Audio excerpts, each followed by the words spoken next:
Hello everyone, I welcome you all to this incredible platform of Learn with Mizu।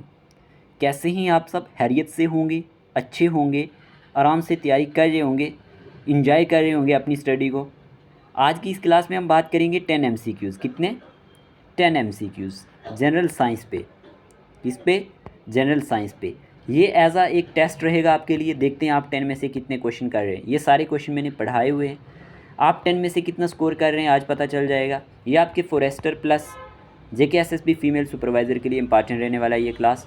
आपने video के and पे ये हमारे पास comment box में इनके आंसर बता देने हैं कि आपने कितने ठीक किए हैं, मतलब 10 में से आपने कितना स्कोर किया है। ओके, चलिए हम अपनी क्लास को स्टार्ट करते हैं। अगर आप चैनल पे नए हैं तो चैनल को सब्सक्राइब कर दें, वीडियो अच्छी लगे तो अपने दोस्तों के साथ शेयर कर दें, वीडियो को लाइक कर दें। चलिए, पहला question, excessive bleeding during an injury is a deficiency of dash. बताएं ज़रा।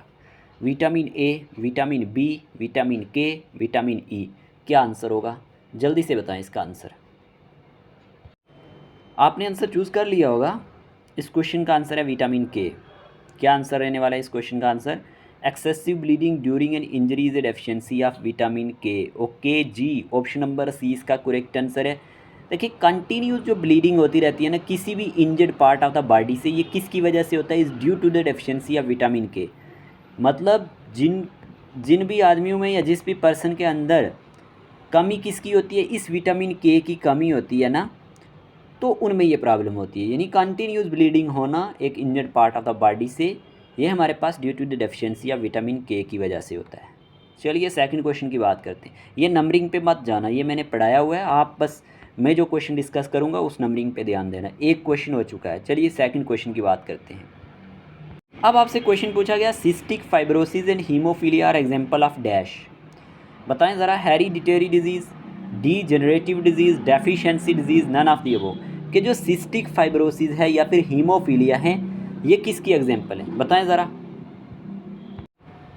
आपने आंसर चूज़ कर लिया होगा। ये हेरिडिटरी डिजीज़ होती है। देखें, इनको कंजेनिटल डिजीज़ भी कहते हैं। ये ऐसी डिजीज़ होती हैं which are present in the child from birth. क्या कहा? Child from birth. ओके, इतना याद रखना। कॉमन एग्जांपल इसकी मैंने क्या बता दी आपको? Cystic fibrosis, okay, haemophilia, down syndrome भी हो सकता है, ये भी आप नोट कर सकते हैं, down syndrome. Okay, down syndrome. तो ये चीज़ें आपने याद रखनी है कि ये हमारे पास हेरिडिटरी डिजीज़ हैं। ओके, चलिए दो क्वेश्चन हो चुके हैं। आपने दो में कितने ठीक किए? दोनों ठीक किए होंगे, होप। चलिए थर्ड क्वेश्चन की बात कर लेते हैं। थर्ड क्वेश्चन है आपके सामने, which of the following act as natural source of air pollution? Traffic noise, deforestation, volcanic eruption, none of this. कि इनमें से कौन सा एक्ट करता है as a natural source of air pollution? बताएं आंसर क्या होगा। आपने आंसर चूज़ किया होगा। इस क्वेश्चन का आंसर है वोल्केनिक इरप्शन। ठीक है, जो तीसरा क्वेश्चन हमने डिस्कस किया ना, ये क्वेश्चन ये था कि कौन सा इनमें से एक्ट करता है natural source of air pollution के तौर पे, तो ये हमारे पास वोल्केनिक इरप्शन हो सकता है। ठीक है, ऑप्शन नंबर सी इसका करेक्ट आंसर है। चलिए बात करते हैं क्वेश्चन नंबर 4 की। क्वेश्चन नंबर 4 है आपके सामने, डैश इंक्लूड्स, इंपॉर्टेंट क्वेश्चन है, dash includes all of the living things, plants, animals and organisms in a given area interacting with each other and also with their non-living environment, whether earth, sun, soil, climate, atmosphere, habitat, ecological needs, ecosystem, none of these। बताएं इस question का answer क्या होगा। ये fourth question है आपके लिए as a test के तौर पे। चूज़ किया होगा आपने आंसर वीडियो को पॉज करके। इस क्वेश्चन का आंसर है इकोसिस्टम। क्या है? इकोसिस्टम।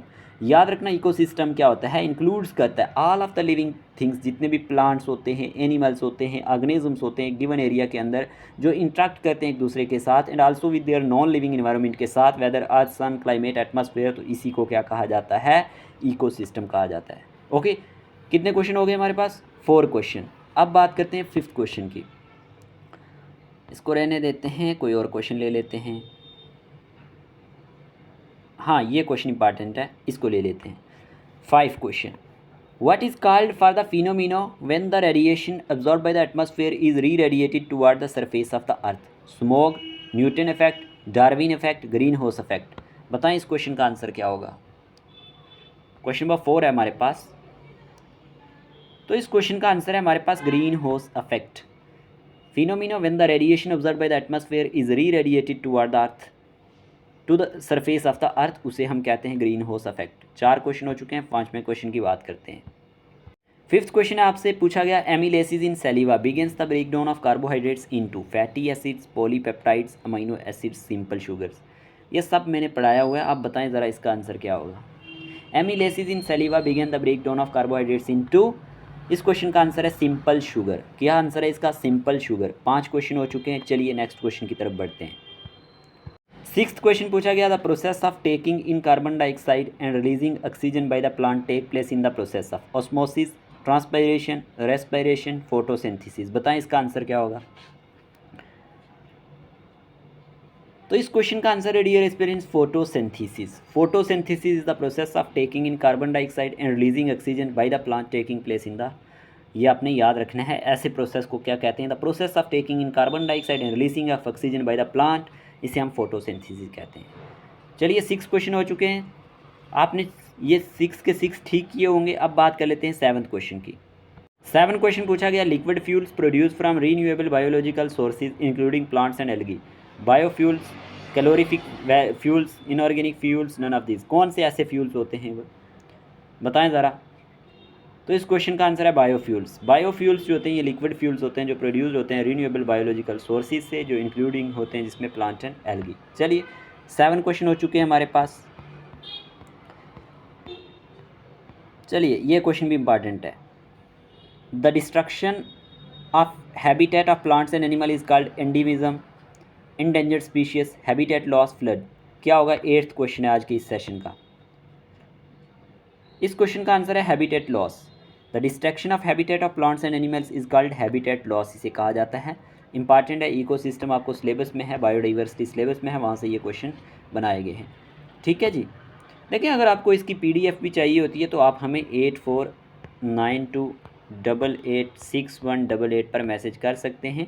PDF आपको वेरी लो कास्ट में प्राइस में मिल जाएगी। ओके ठीक है। बाकी जितने भी लेक्चर हैं हमने अपलोड किए हुए हैं, बस डेली आपकी टेस्ट वगैरह लेते रहते हैं और कुछ नए लेक्चर जो हैं वो लाते रहते हैं जो आपको काम आएंगे। हमारे सभी लेक्चर यूट्यूब पे ही आते हैं। बाकी अगर आपको यहाँ पे मतलब कहने का है कि फ़ीमेल सुपरवाइज़र एग्ज़ाम की तैयारी कर रहा है तो उसने अभी तक मॉक टेस्ट हमारे नहीं दिए हुए जो OMR बेस्ड थे, उन OMR बेस्ड में हमने 5 full length mock test cover कर दिए और कुछ सेक्शनल भी कर दिए हैं। थोड़े से बचे हैं, वो भी हम एग्ज़ाम से पहले कंप्लीट कर देंगे। तो वो इसी नंबर पे मैसेज कर देगा हमें, हम उसको ऐड कर देंगे ग्रुप में भी, और रजिस्ट्रेशन वो करवा देगा 149 रुपीज़, ताकि वो टेस्ट आराम से दे पाए। टेस्ट देने से ये होगा कि आपको एग्ज़ाम में पता चलेगा कि एग्ज़ाम में हमने कैसे बैठना है, कैसे स्कोर को मैनेज करना है, कैसे टाइम को मैनेज करना है, कैसे अच्छे स्कोर लाने हैं, कैसे क्वालिफाई करना है, ऐसे आपको पता ही नहीं चलेगा टेस्ट के बिना। क्वेश्चन नंबर 9 की बात करते हैं। Dash is also known as carbon neutral fuel as it takes up carbon from atmosphere while growing and return the same amount of carbon when it is burn, deforestation, biomass, ecological pyramid, none of this. क्या इसका answer? इस question का answer है biomass. Biomass is also known as carbon neutral fuel as it takes up carbon from the atmosphere while growing and returns the same amount of carbon when it is burned। देखें अगर आपने science का जो मैंने 400+ MCQs का marathon session लाया था 2 hour 20 minute का, किसी ने नहीं देखा हुआ प्लेलिस्ट में जाके देख लेना, बहुत सारी हेल्प मिलने वाली है। हर एक टॉपिक पे मैंने MCQs डिस्कस किए हुए। ठीक है, आज का लास्ट क्वेश्चन क्या रहने वाला है। Dash is the process of taking in food and converting it into energy and other vital nutrients required for life, nutrition, absorption, transpiration, none of this. क्या होता है ये हमारे पास, बताएं ज़रा। तो इस क्वेश्चन का आंसर है न्यूट्रिशन। ठीक है, न्यूट्रिशन। ऑप्शन नंबर A इसका करेक्ट आंसर है। 10 में से आपने कितने क्वेश्चन ठीक किए जल्दी से बता दें यहाँ पे कमेंट बॉक्स में। ठीक है, आज की वीडियो के लिए इतने रखते हैं, मिलते हैं नए लेक्चर के साथ। Take care of yourself.